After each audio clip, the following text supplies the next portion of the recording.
All right, y'all. So I just wanted to share some information with you guys about some of the things that we can do, especially during this time, to really try to focus on ourselves and our personal well being.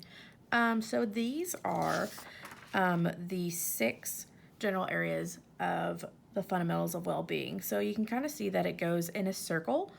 Which means that each one of these 6 things are continuous. You need each one of them to basically just have an overall feeling of just well being. So the first one we're going to start with is sleep. Then we're going to go to nutrition, movement, social support, interest, and inner focus.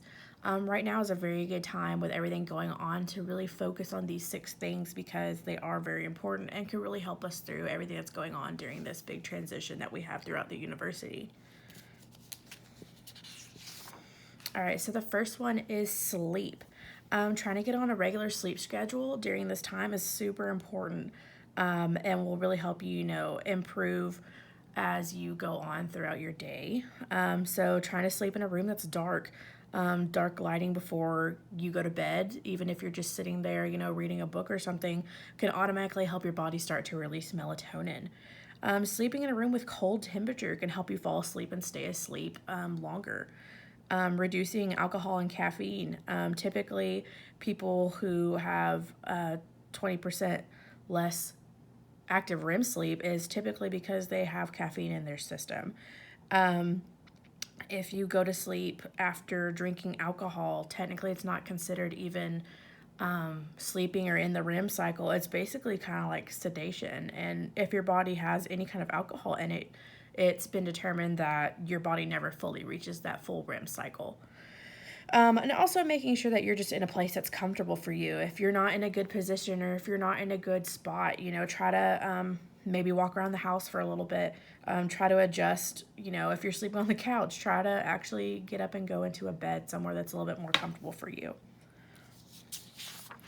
All right, so the next thing is nutrition. I know this is super hard right now, especially because of everything that's been happening with the food industry at grocery stores. Things have been very difficult to get a hold of.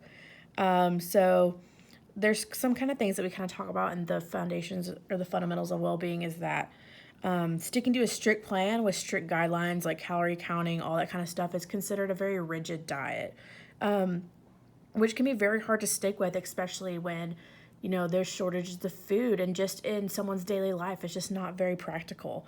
But then there's also things like chaos, which is having no plan at all, just eating whenever, maybe skipping meals, but finally binging whenever you get the chance to eat. Basically, trying to find a balance between a rigid diet and a chaotic diet is where we kind of want to be.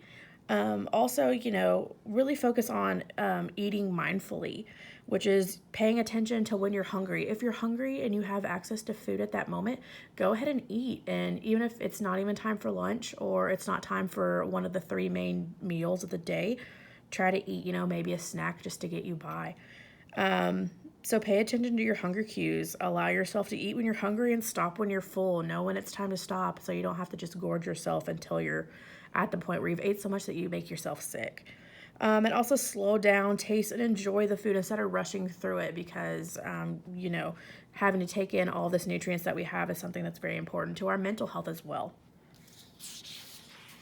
So the next is movement. Movement really helps you increase your focus and attention. It's also clinically proven to decrease depression and anxiety and just increase your energy overall. So, if you can, go out and walk your dog, walk your pet, go on a walk by yourself, try to get your family up and involved. Try to go on a family walk.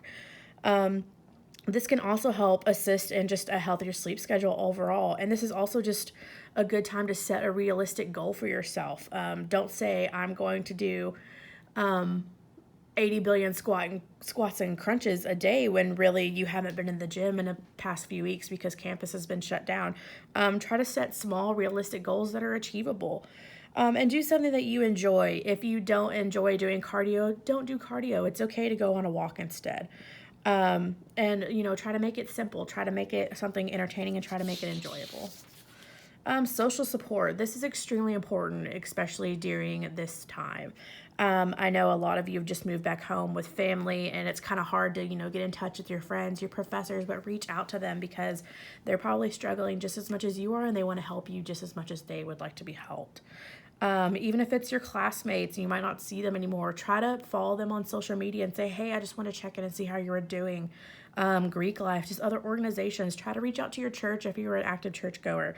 Teammates, roommates, even a counselor. We are more than happy to come and talk to you, even if that's face-to-face or over the phone. Your interest. This is also a time for you to be able to explore things that you can do that you may not have had time to do while you were here on campus. I know you all hopefully like your majors, but this is time to explore, things that you can do outside of your major, outside of school, to give yourself a little bit of a break every now and then.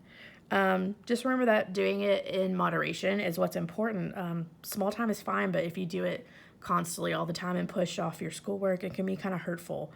Set aside time to make a call, go outside, read a book, watch your favorite shows. Just make sure you're not really binging through all of them. You may not be able to indulge in your hobbies and interests every day, but that's okay. Just cutting them out completely isn't healthy either. Try to make time for yourself to do what you love and do what you want to do. But kind of like how we talked about in the food and on the page with nutrition, it's all about balance. It's all about finding that happy medium. So lastly, we have inner focus. This is a really big thing that we like to work on at Student Counseling Services because this helps us become more aware and being able to quiet your mind when needed, being able to take a break, and basically being able to zone out from all the stress that's happened over the past few weeks. I like to remind y'all to live in the present. I know it's hard, and those are very words that can be taken very lightly, but we can't control the past. We don't know what's going to happen in the future. No matter how hard we try to figure out that situation, but reminding that you're here and you're here now is one of the most important things that you can focus on. So while you are here, try to practice 5-second breathing in for 5 seconds, breathing out for 5 seconds. Can really help you just start to feel more grounded and help you feel more relaxed. Grounding is a good one. Try to focus, just your feet on the floor, back against the chair, your hands and arms dangling or crisscross, whatever is most comfortable for you, and try to, almost in a meditation kind of way, try to just practice mindfulness exercises if you can. I know there's a lot of good videos on YouTube. One of my personal ones that I enjoy is from the Monterey Bay Aquarium. They just did one where it's a voiceover with recordings of their jellyfish habitat. Super awesome. I highly recommend. And also the Breathing Zone app is a very good app to use on your phone on the go if you want to focus your 5-second breathing and being able to use that more in your daily routine. So that's all I got for you guys. Again, this is the fundamentals of well-being. I hope you're all staying super safe, and I hope that everything is going well for you all. Just a reminder, we are still open and we are here if you need anything. Thank you guys.